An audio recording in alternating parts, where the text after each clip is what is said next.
There's an insane amount of information that I need to share with all of you about the new edition of Warhammer 40,000. This is critical for your success as a Warhammer 40k player, but there was so much information it would take forever for you to go dig it out on your own. So I've consolidated it down into like a good 12-minute video for you today. So I'm going to tell you absolutely every single thing you need to know that we know of from last night's reveals, and you don't have to go dig through 2 hours of videos and 23 different articles. We got it for you right here. So let's just jump right freaking into it. 11th edition is coming. It was announced last night at the Adepticon, and if I were you, I would be expecting it towards the end of May, beginning of June. Just as a heads up, that's going to be in line with normal release dates for new editions. It's also going to be within line of some of the big tournaments that are coming up, like the WTC, for example. So here is the theme of 11th edition. First of all, it's all extremely positive. Extremely positive. The main theme is that they are going to be removing the tediousness from game mechanics. And I'm going to get into that in some of the individual mechanics here in just a moment. But just be aware that all of the like really annoying things that you have to go through, you kind of don't have to go through anymore. It's not removing skill. There's going to be tons of skill expression in the game, but it is going to remove some of the annoying, like, just tediousness of the game. All right. Comments in the video where they were talking about are really around emphasizing that they're trying to bring narrative and competitive gaming together. This is actually amazing. Some people misinterpret what this means. Some people think that this means they're going to be making competitive less, strategic, and it's just going to be kind of like a bland game. That's not what it means. What it means is that they're going to make sure that the game is easy enough for narrative players to be able to play without a freaking master's degree. The game's going to be easy enough to play, or going to be simple enough to play without a master's degree, and there's tons of room for skill expression from I can explain, and I'm going to show you more details a little bit further in the video. It's more immersive. So for example, objective markers are gone. No more objective markers in the game. Instead, objectives that you're going to be holding are going to be predefined terrain pieces, which just makes the game more immersive. This is something I love. Even though I don't enjoy the painting, I don't enjoy the building, I still love the lore of Warhammer 40,000. And if we can make the game more immersive while maintaining all of the correct elements of competitive play, this is huge. There's going to be some similarities in the new edition of Warhammer 40,000 to some of the similarities, or to some of the things in the Age of Sigmar. They're bringing some of the really good aspects of Age of Sigmar that I like, and they're leaving all the bad aspects that I hate away. So I do love this. All right, so let's get into some individual details. New army building. The way you build armies is going to be quite different. There will now be a blending of detachments. What this means is that you're going to have the opportunity to bring two different detachments in the same army. And we don't really know exactly the way the mechanics work of this yet. That will be revealed in coming up weeks. But for right now, the assumption that we can make based off of what they said is that effectively you're going to be able to choose like 1,500 points of your army from a primary detachment and maybe 500 points from a secondary detachment. So if you were going to be playing, I don't know, Blood Angels, and you really wanted to have both Death Company Marines and your Sanguinary Guard, well, we might take our Sanguinary Guard inside the Liberator Assault Group detachment, which means I still get the +2 strength, the +1 attack, but I might take my Death Company inside the, the Rage Curse Onslaught detachment for the -2 attacks and the fight on death and those types of things, right? And the sticky objectives. So you might actually be able to mix and match things to create these incredibly customizable armies. This is incredible. We can also assume that they're going to have a return to some form of force organization charts. If you didn't play in 9th edition, you would have some way of like unit requirements. You could only take X amount of units if you also took Y amount of this other type of unit. So that's probably going to be returned. There's also something that they revealed, and here's just a little blurb from the article where it says Operation Imperator, a coalition of Space Marines from multiple different armies.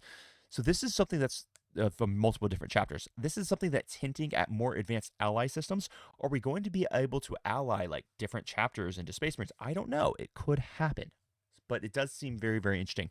So overall, though, army building is going to change. It's going to change dramatically for the better. The skill expression that's going to be happening in list building is going to be unbelievable and dramatic. Because there's going to be almost unlimited combinations of armies that you can build. Now, some people are really scared of this, and I'll address your fears later on in the video, but just as a quick preview, don't be afraid of it. Remember, this is the first time in history where Games Workshop has actually cared about competitive play. They actually want the game to be balanced now, whereas previously 8th edition, 7th edition, 6th edition, they didn't really care about balance. They just wanted cool stuff, and balance was not even really a thought process for them at all. They now desperately care about balance, seeing as this is now the largest competitive tabletop game in the world.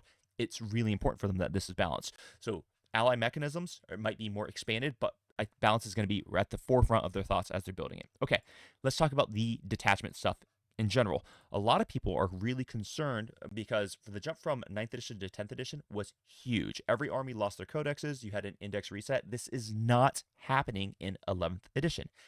Instead, all codex detachments are going to stay. So if you have a codex in 10th edition, you will be using that same codex in 11th edition until your 11th edition codex is released. So there will be compatibility. So every detachment in your codex will exist. Now, we're not sure if this applies to Grotmas or standalone release detachments. So if you had a detachment that was released, like Mordaka for the Orcs, that was released just in a balanced data slate, we don't know if that's going to stay. I would assume that's going to disappear, and all of the Grotmas things are likely to disappear, however. There is a caveat to this. Detachments that were released in campaign books are going to remain legal from everything that they announced at the Adepticon previews. So if you have like Reclamation Task Force or Bastion Task Force that was released in the 500 World campaigns, those will remain. Same thing for Necrons. They also announced that we're getting new campaign books in 10th edition. So we're probably going to still be seeing the release of like the Yarick Returns campaign, which will include more detachments for World Eaters, Space Marines, and someone else. In addition to all of this, I know it's a ton, but they have also announced that there will be 70 new and updated detachments day one release of 11th edition. Now, the updates could be as small as changing a stratagem that would give you a sticky objective, seeing as objectives no longer exist in the game. Maybe that's the only update they get. You get a different stratagem instead of your sticky. Or it could be as profound as a brand new detachment. So we're not entirely sure exactly like how much brand new stuff is, but it will be a significant amount of new stuff to play with at the beginning of the 11th edition drop. Let's talk about how missions are changing. This is actually a very, very profound difference in the game. Because while your data sheets and your codexes are staying the same, the core rules are all changing actually in a really dramatic way, almost all for the better. This is one of the ones that I'm a little skeptical of, but I think it's going to be cool. The missions are going to be changing. Rules will now be tied to the style of army you are bringing. Basically, the way I am interpreting from what they said is that you're going to have like objectives that you have to complete based off of the army itself. Think some of your AOS like grand strategies or things like this, all right? If you have an army that's designed specifically to go murder your opponent, you're going to have secondaries, or objectives at least. They didn't say secondaries particularly. They said objectives that you have to accomplish are going to be revolving around killing your opponent. If you have an army that's designed specifically to, say, grab one piece of terrain and hold it for the rest of the game, then your secondaries are going to be revolving around holding that piece of the terrain. So armies are going to actually play differently, which is really, really cool because in 10th edition, this is not something that's really happened. Basically, every single army has to prioritize holding the circles, denying the circles. But in 11th edition, it's looking like this is going to be a little bit different, which I find very, very cool. So we already said objective markers are gone. They're going to be tied down into individual terrain pieces. And this doesn't surprise me at all because this is basically what 10th edition had tried to do. If you guys remember when 10th edition was released, you actually couldn't stand on the 40mm desk of the objective marker, and that was edited out in the chapter approved or the match play rules. So this is something they tried to do in 10th edition and just horribly failed immediately. So I think they've done it correctly now in 11th edition, which is very cool. So 11th edition is really looking to re-add in all the flavor that we lost from the 9th edition transition, but keep the great core abilities of 10th edition. All right, terrain's very different. Cover is now going to provide -1 to be hit, not a +1 to save. It's also much easier to hide units. So one of the abilities, which we'll talk about a little bit later, is that it's going to be really, really easy to just not get shot now. That doesn't mean you can't get shot. It just means that it's going to be much easier to not get shot. So I actually think this is a really, really great thing where they're more or less trying to remove the huge go first advantage or the huge go second advantage, which has plagued Warhammer since its inception. And I'm going to talk more about that on the last slide of today. I got like 4 minutes to go here, so just bear with me.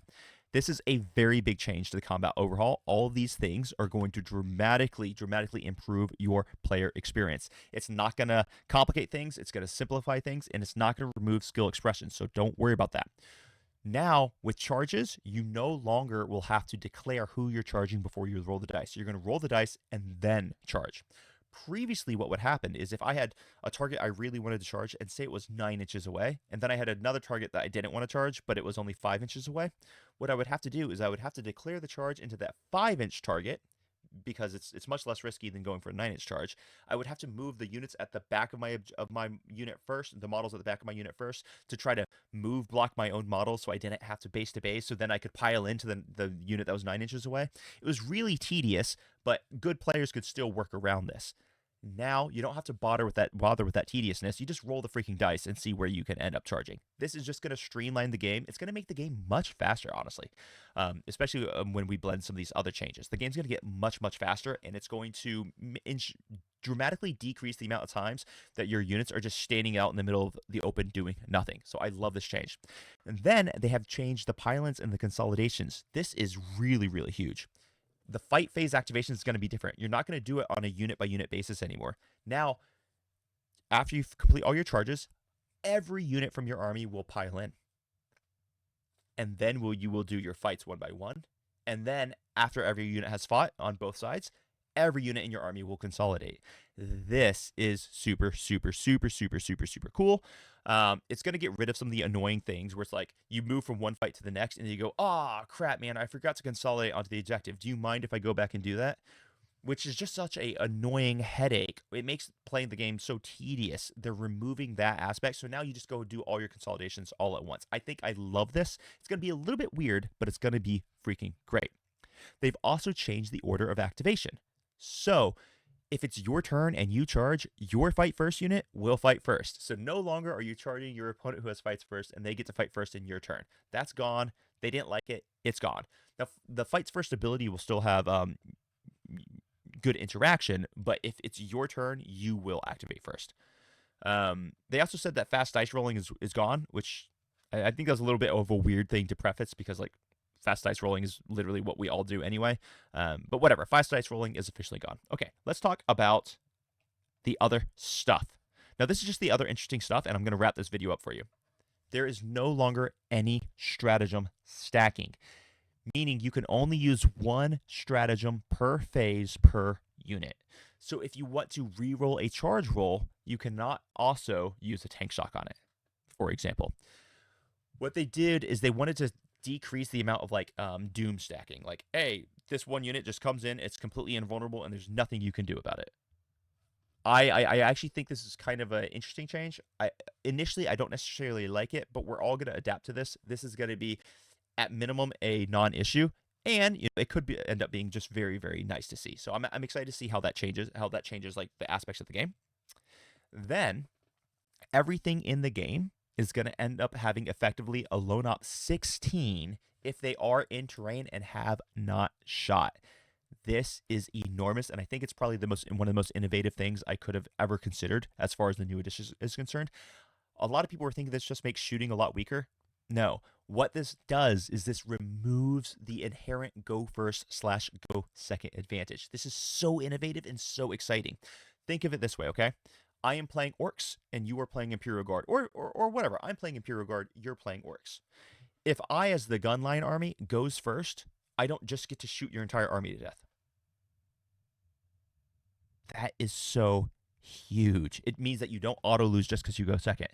And let's say you go first and you move your models up into the ruins and you don't shoot me, then just because I went second doesn't mean I win, because I don't just get to blast you. I actually have to put myself in compromising positions in order to be shooting at you.